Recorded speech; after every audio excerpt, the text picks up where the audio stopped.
Hi guys, welcome back to my channel. ఇదైతే ఒక మహాశివరాత్రికి special, లేకపోతే నైవేద్యాలు అనుకోవచ్చు.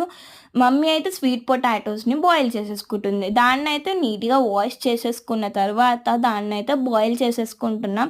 బాయిల్ చేసుకున్నప్పుడు సాల్ట్ యాడ్ చేసుకోవచ్చు, కానీ ఇది ఏంటంటే నైవేద్యం కాబట్టి, దేవునికి నైవేద్యాలు కాబట్టి మేమైతే సాల్ట్ యాడ్ చేసుకోలేదు. దాన్ని బాయిల్ అయిపోయిన తర్వాత టెస్ట్ చేయండి ఫోక్తోని, అది దాంట్లోకెళ్తే ఓకే, బాయిల్ అయినట్టు.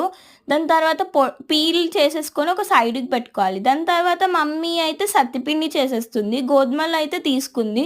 గోధుమలు తీసుకున్న తర్వాత మంచిగా దాన్ని రోస్ట్ చేసేసేయాలి. రోస్ట్ అయితే చేసిన తర్వాత మమ్మీ అయితే మిక్సీలో వేసేసింది. మిక్సీలో వేసుకున్న తర్వాత మనం అయితే గ్రైండర్ పట్టేసేయాలి. గ్రైండర్ ఒక 2, 3 టైమ్స్ అది ఇట్లా పౌడర్‌లో ఫార్మ్ అయ్యే వరకి గ్రైండర్ చేసేసుకోవాలి. ఇలా అయితే ఇలా చేసేసుకున్నాక 1 కప్ షుగర్, మనకి టేస్ట్‌కి తగ్గట్టు షుగర్ తీసేసుకొని దాన్ని గూడా గ్రైండ్ చేసేసుకోవాలి. దాన్ని అయితే ఒక సైడ్‌కి పెట్టుకోవాలి అదంతా. దాని తర్వాత రోస్ట్ చేసిన పల్లీలు మా స్టైల్‌లో అయితే మేము చేసేసుకుంటున్నాం.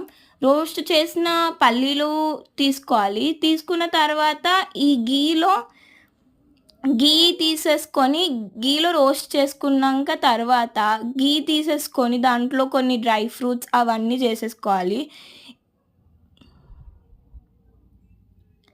నెక్స్ట్ మమ్మీ అయితే సిరా చేసేస్తుంది. సిరాకి అయితే ఒక లో సిరాని ఉప్మా రవ్వని ఫ్రై చేసేసుకోవాలి. రోస్ట్ చేసుకున్న తర్వాత ఒక బౌల్‌లో వాటర్ తీసేసుకోవాలి. వాటర్ తీసుకున్న తర్వాత దాంట్లో రోస్ట్ చేసుకున్న సిరా యాడ్ చేసేసుకొని, సిరా అయిపోయినంక కొంచెం అది మిక్స్ చేసుకున్నాక ఇలాచీని యాడ్ చేసుకోవాలి.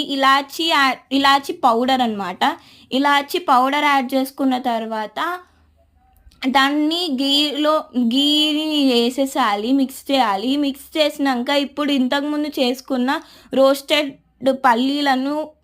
పల్లీలు కాదు సారీ, పీనట్స్ అలాంటివి ఇవన్నీ తీసేసుకొని దాంట్లో వేసేస్తే సిరా అనేది రెడీ అయిపోతుంది. ఇవన్నీ అయితే మమ్మీ నైవేద్యానికి ప్రిపేర్ అయిపోయింది.